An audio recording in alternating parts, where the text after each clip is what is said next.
امام علی ابن ابی طالب علیہ السلام نے فرمایا کہ اللہ بہتر سے بہترین خلقت کرنے والا ہے، تو ویسے ہی جنات کے بھی اقسام تخلیق کر دیے۔ غزل دام، کہن دلام، مرام معزت، بس پلاب، جگر منامدار، ان تمام جنات کا جسم، قد، سوچ، طریقہ کار ایک دوسرے سے مختلف ہے۔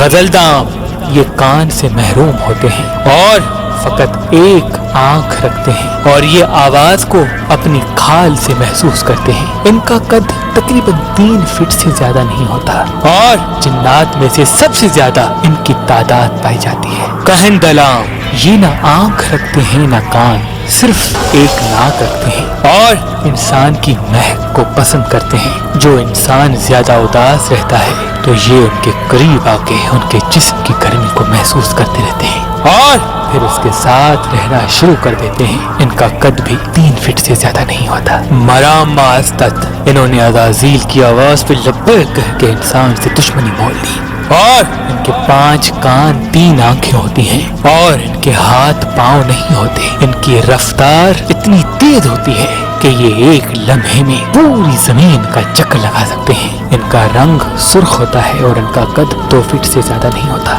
بس بلاغو یہ انسان کے خیالات تک آسانی سے پہنچ سکتے ہیں۔ ان کے وجود سے غزل دام اور کہن دلام بھی ناواقف ہیں۔ ان کو قید کرنا کسی بھی عامل یا بابا کے بس کی بات نہیں، لیکن بہت زیادہ وظائف اور گناہوں سے بچنے کے بعد یہ انسانوں کے ماتحت ہو جاتے ہیں اور جب یہ کسی کے غلام بنتے ہیں تو اس کے لیے اپنی جان بھی قربان کرنے کے لیے تیار بن جاتے ہیں۔ یہ انسانوں کے ہمدرد ہوتے ہیں اور انسانوں کو دکھی نہیں دیکھ سکتے کیونکہ انہوں نے عزازیل کی بیعت توڑ دی، اور تب سے اللہ نے ان کے وجود کو شیاطین کے لیے راز رکھ دیا۔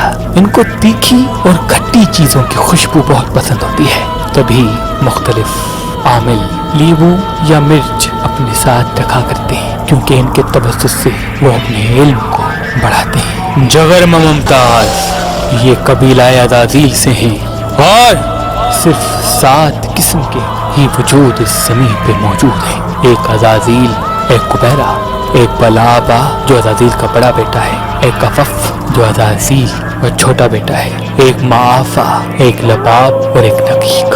یہ سب ایک بن کے انسان کو گمراہ کرنے کی کوشش کرتے ہیں اور وسوسے ڈالتے ہیں۔ ان کا قد 12 فٹ اور یہ سب عزازیل کی توہین کا بدلہ چاہتے ہیں۔ امام جعفر صادق علیہ السلام نے فرمایا اہل ایمان کو چاہیے کہ 7 مرتبہ سورہ فلق و ناس کا ورد کریں، بے شک وہ اللہ کی پناہ میں رہیں گے۔